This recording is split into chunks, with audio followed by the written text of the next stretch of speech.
Welcome to GS study SKS. दोस्तों, आज हम करेंगे साइंस क्वेश्चन का डिस्कशन। और जिस टॉपिक पे अगर हम डिस्कशन कर देंगे तो फिर उस टॉपिक का क्वेश्चन आपको नहीं छूटेगा। दोस्तों, उस शुरू करने से पहले हम एक बात आप लोगों से कहना चाहता हूँ। किस माय के लाल में इतनी हिम्मत कि मुझे मजबूर करके तूफान में ले जाए। किस माय की लाल में इतनी हिम्मत कि मुझे मजबूर करके तूफान में ले जाए। तूफान में तो हम खुशी से जाते हैं, यूँ झूमकर मरते हैं कि जी जाते हैं। अरे तुम तो वो हो जिसे समंदर खा जाता है, अरे हम तो वो हैं जो समंदर को पी जाते हैं। तो आप लोग मेहनत करना कभी भी मत भूलिए, मेहनत करते रहिए, सफलता एक दिन आपके कदमों में होगी। तो चलिए शुरू करते हैं। पहला क्वेश्चन है कि निम्नलिखित में से किसने न्यूटन से पूर्व ही बता दिया था कि सभी वस्तुएं पृथ्वी की ओर गुरुत्वाकर्षित होती हैं। तो इसका आंसर जो होगा ये होगा ब्रह्मगुप्त। ब्रह्मगुप्त जो है ना, गुप्तोत्तर कालीन गणितज्ञ और खगोल शास्त्री थे। इन्होंने ब्रह्म सिद्धांत जो है ना की रचना किया। कौन? ब्रह्म सिद्धांत की रचना किया और सर्वप्रथम बताया कि पृथ्वी सभी वस्तुओं को अपनी ओर आकर्षित करती है। कौन? ब्रह्म सिद्धांत की रचना किया और इसने बताया कि पृथ्वी सभी वस्तुओं को अपनी ओर आकर्षित करती है। और ब्राह्मीण जो है बी नंबर ऑप्शन, इसने किसका रचना किया था? तो पंच सिद्धांतिका का रचना किया था। किसका? पंच सिद्धांतिका का रचना किया था। ये गुप्त काल में जो है ना आर्यभट्ट के बारे में देखिए, जो ऑप्शन है ए नंबर, इसने जो है ना गुप्त काल में आर्यभट्ट प्रसिद्ध क्या थे? ये गणितज्ञ थे। कौन? आर्यभट्ट गुप्त काल का प्रसिद्ध गणितज्ञ थे। और अपनी पुस्तक जो है ना आर्यभट्टीय में, कौन? आर्यभट्टीय में इसने पृथ्वी को गोल बताया, ठीक है ना, पृथ्वी को गोल बताया तथा उसकी परिधि का सही अनुमान लगाया, ठीक है। और इसी आर्यभट्टीय पुस्तक में जो है ना उसने दशमलव प्रणाली का भी वर्णन किया। क्वेश्चन पूछता है ना कि दशमलव प्रणाली का शुरुआत किसने किया? तो आर्यभट्ट ने किया था। किस पुस्तक में? तो ये आर्यभट्टीय में, ठीक है। और इसके अलावा ये दो और पुस्तक लिखे थे, ठीक है। इसका नाम बता देते हैं। पहला पुस्तक है इसका दशागतिक सूत्र, और दूसरा जो है ना ये आर्याष्टक लिखा था। आर्याष्टक लिखा था। तो आर्यभट्ट का जो है ना प्रथम कौन था? ये पुस्तक आर्यभट्टीय। इसमें जो है दशमलव प्रणाली के बारे में बताया आर्यभट्टीय में। और उसके बाद जो है दशागतिक सूत्र और आर्यभट्टीय, ये तीन ग्रंथ टोटल आर्यभट्ट ने लिखा पुस्तक। और है अब ब्रह्मगुप्त ने जो है ना ये ब्रह्म स्फुटिक सिद्धांत की रचना किया था। अब नेक्स्ट क्वेश्चन में चलते हैं। कह रहा है कि वस्तु की मात्रा बदलने पर अपरिवर्तित रहेगा। अगर वस्तु की मात्रा बदल देंगे तो ये चार ऑप्शन में से कौन ऐसा है जो कि नहीं बदलता है, अपरिवर्तित रहेगा? तो इसका आंसर होगा घनत्व होगा। देखिए घनत्व बराबर क्या होता है? घनत्व को डी से सूचित करते हैं। डी बराबर क्या होता है? द्रव्यमान m/v, द्रव्यमान बटा आयतन, वॉल्यूम, मास बाय वॉल्यूम, ठीक है। अगर मांग चलिए ये जो द्रव्यमान और मास, द्रव्यमान और वॉल्यूम के जो अनुपात होता है ये घनत्व कहलाता है ना। मांग चलिए सपोर्ट ये 5 यूनिट है, इसका मात्रा 5 यूनिट है। इसको क्या करेंगे हम? बदल करके इसको 4 यूनिट कर देंगे तो क्या घनत्व थोड़े चेंज हो जाएगा? घनत्व तो वही रहेगा, खाली क्या हो गया इसका मात्रा में चेंज हुआ, लेकिन घनत्व तो अनुपात तो वही रह गया। इसीलिए कहता है कि वस्तु की मात्रा बदलने पर अपरिवर्तित रहता है। तो घनत्व बराबर सूत्र याद रखिए, घनत्व बराबर द्रव्यमान बटे आयतन, मास बाय वॉल्यूम। अब देखिए भार क्या है? बी नंबर ऑप्शन भार। भार बराबर क्या होता है ना? m गुना g, अर्थात मास गुना त्वरण। मास गुना त्वरण उसको भार कहते हैं। भार क्या है? सदिश राशि है, ठीक है ना। द्रव्यमान और गुरुत्वीय त्वरण को गुना करेंगे तो ये भार निकलेगा। भार जो है ना किसी भी वस्तु का चेंज होता है, लेकिन द्रव्यमान किसी भी वस्तु का चेंज नहीं होता। द्रव्यमान कभी भी किसी वस्तु का चेंज नहीं होगा, चाहे चंद्रमा पर जाए कि कहीं भी जाएगा कि पृथ्वी पर रहेगा, कहीं भी ले जाने पर द्रव्यमान में चेंजिंग नहीं होगा, लेकिन भार चेंज हो जाएगा, ठीक है। अब चलिए नेक्स्ट क्वेश्चन। सबसे ज़्यादा श्यानता होती है, क्वेश्चन है कि सबसे ज़्यादा श्यानता किसमें होती है?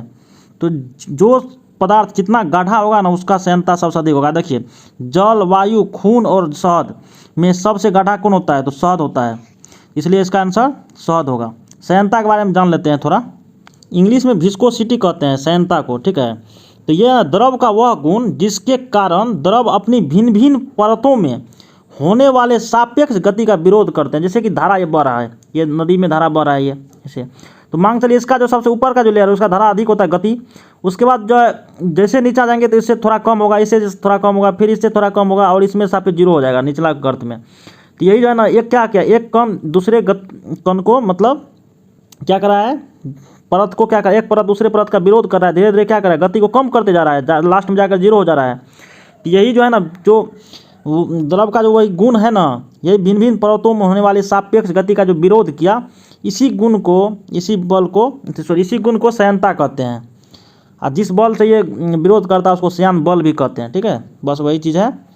तो सबसे अधिक श्यानता शहद की होगी। आप देखिए श्यानता का और भी है, जैसे एक नंबर सबसे अधिक कितना किसका होगा, शहद का। उसके बाद उससे कम इसमें ऑप्शन के अनुसार खून का होगा।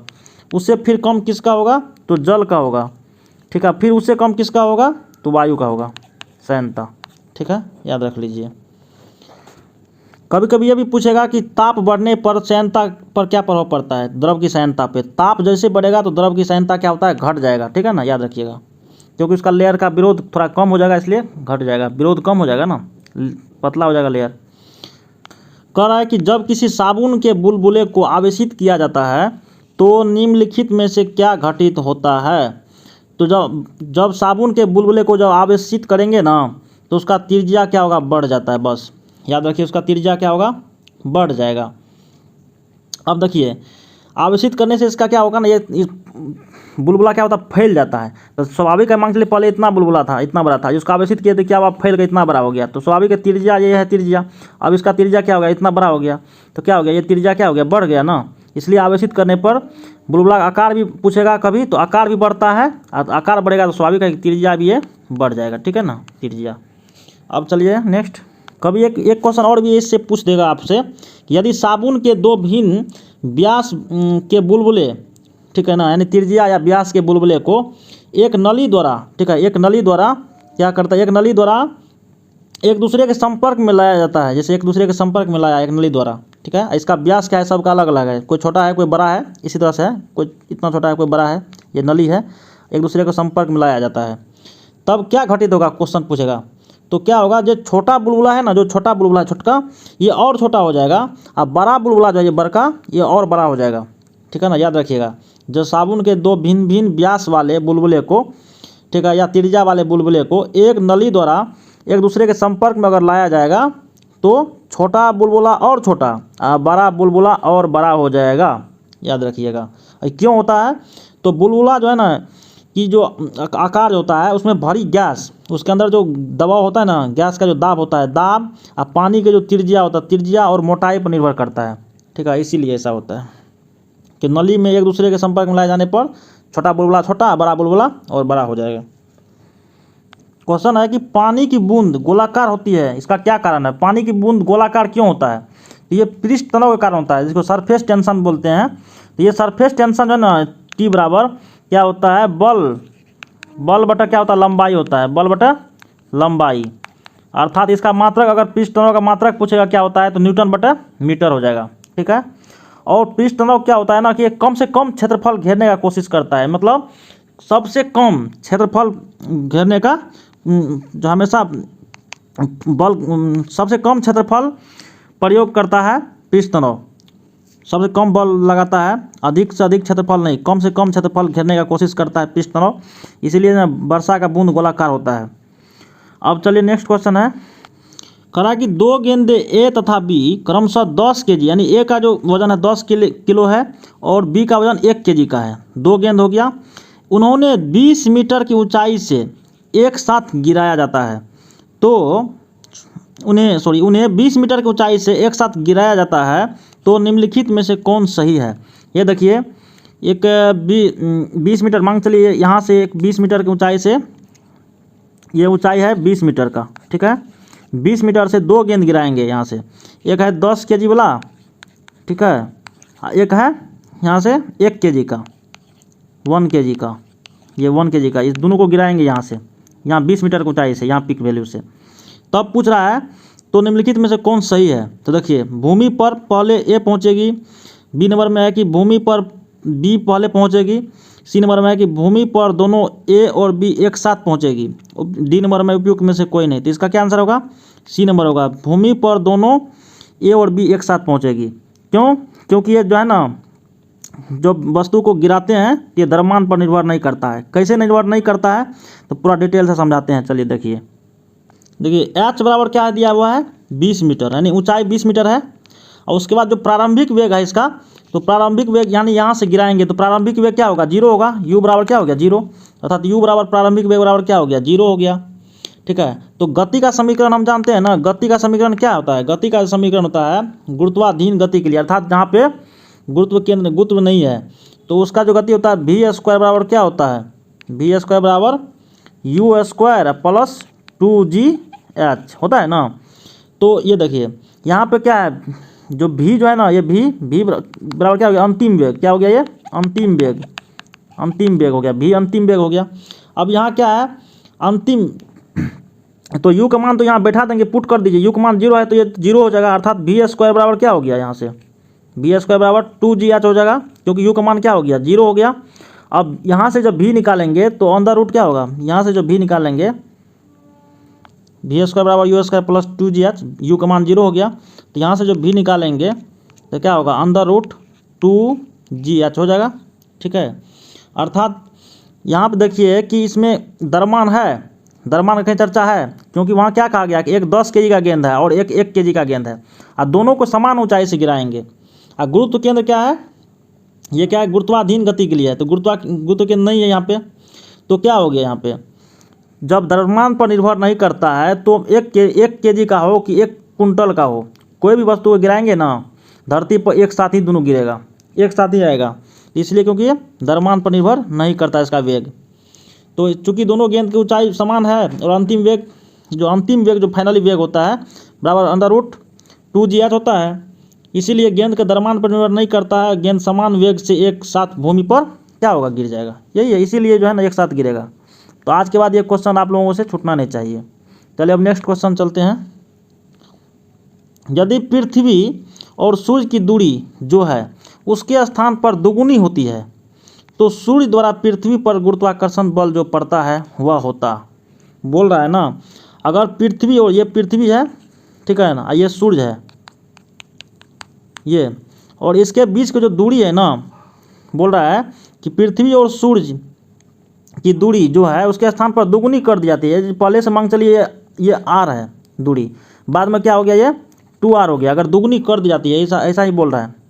तो क्या बोल रहा है, तो सूर्य तथा पृथ्वी पर गुरुत्वाकर्षण बल का क्या प्रभाव पड़ेगा, यानी दोनों के बीच में गुरुत्वाकर्षण बल जो है ना F पर क्या प्रभाव पड़ेगा। तो F बराबर जानते हैं ना G m1 इंटू m2 बटा r स्क्वायर। ठीक है, ये r क्या हो गया पृथ्वी और सूर्य के बीच की दूरी हो गया, अर्थात त्रिज्या हो गया, और ये m एक तो पृथ्वी का द्रव्यमान m2 वस्तु का द्रव्यमान हो गया, m क्या हो गया m1 क्या हो गया पहले पिंड का द्रव्यमान, और m2 दूसरे पिंड का द्रव्यमान हो गया, r क्या हो गया दोनों पिंड के बीच की यानी दूरी हो गया। ठीक है, और g मतलब क्या हो गया गुरुत्वाकर्षण स्थिरांक हो गया कैपिटल G, और F मतलब फोर्स हो गया बल हो गया गुरुत्वीय बल। तो इसीलिए जो है ना F बराबर G m1 इंटू m2 बटा r स्क्वायर। अब बताइए ये क्या बोल रहा है कि पहले r था, इसको क्या किया अब बढ़ा करके क्या किया दुगुना कर दिया 2r कर दिया, तो 2r का स्क्वायर क्या हो गया 4 स्क्वायर हो जाएगा ना, अर्थात दुगुना हो गया। तो तब यहाँ पे क्या हो गया F बराबर ऐसे हम लिख सकते हैं 1/4 r स्क्वायर हो गया इसके जगह पे। अब बताइए ये कितना हो गया, ये 1/4 नहीं हो गया, इसीलिए जो है ना इसका जो आंसर होगा क्या होगा, तो 1/4 देखिए किस में है, अब जितना है उसका 1/4 भाग, तो चौथा भाग C नंबर में है, तो ये हो गया। क्वेश्चन है कि गुरुत्वाकर्षण के सार्वभौमिक नियम का प्रतिपादन किसने किया था। तो गुरुत्वाकर्षण का जो नियम दिया था किसने दिया था, न्यूटन ने दिया था, आइजैक न्यूटन। ठीक है, अब गैलीलियो जो है ना ये जड़त्व का नियम दिया, ये कौन गैलीलियो ने, इसे न्यूटन का प्रथम नियम भी कहा जाता है जड़त्व के नियम को। अब जो आगे है कोपरनिकस ने आकाश का अवलोकन जो किया ना था नग्न आँखों से किया था, और जबकि गैलीलियो जो है ना टेलीस्कोप से किया था, टेलीस्कोप का खोज भी यही किया था गैलीलियो, दूरबीन। अब नेक्स्ट क्वेश्चन है अंतरिक्ष यात्री निर्वात में सीधे खड़े नहीं रह सकते क्योंकि क्या कारण है। इसका कारण यह है कि यहाँ गुरुत्व नहीं होता है, अंतरिक्ष में क्या होता है गुरुत्व नहीं होता है, इसी कारण जो है ना अंतरिक्ष यात्री निर्यात में खड़ा नहीं हो पाते हैं, क्योंकि जो है ना अंतरिक्ष में कम गुरुत्व के चलते अंतरिक्ष यात्री सीधे खड़े नहीं रह सकते। कम गुरुत्व में लंबे अंतरिक्ष अभियानों में अंतरिक्ष यात्रियों को पेशीय क्षय और अस्थियों के घनत्व में कमी का सामना करना पड़ता है। और अस्थि घनत्व कम होने से अस्थियां कमज़ोर हो जाती है, वहाँ हड्डी भी कमज़ोर हो जाता है, अस्थि कमज़ोर हो जाता है अंतरिक्ष में ज़्यादा लंबे समय तक रहने से। ठीक है, अब है क्वेश्चन, त्वरण ज्ञात करने का सही सूत्र कौन सा है। देखिए, तो हम जानते हैं ना कि v बराबर क्या होता है, u प्लस ए टी होता है ना, v बराबर u plus A T. v बराबर अंतिम वेग, u प्रारंभिक वेग, ए त्वरण, t समय, सबके संबंध दर्शाते हैं। तो अंतिम वेग बराबर प्रारंभिक वेग प्लस त्वरण गुना समय, अर्थात v बराबर u प्लस ए टी। यहाँ से जब हम क्या निकालेंगे, यहाँ से v को u को इस साइड लाएंगे तो v माइनस यू बराबर क्या हो जाएगा, ये इस साइड ए टी हो जाएगा। यहाँ से त्वरण निकालेंगे, त्वरण के बारे में पूछा है ना, त्वरण ज्ञात करने के लिए यहाँ से a निकालेंगे तो v माइनस यू, ये निकालेंगे तो बटे में t आ जाएगा, बराबर a हो गया। अर्थात a बराबर क्या हो गया, v minus you by T. ये फार्मूला याद रखिएगा।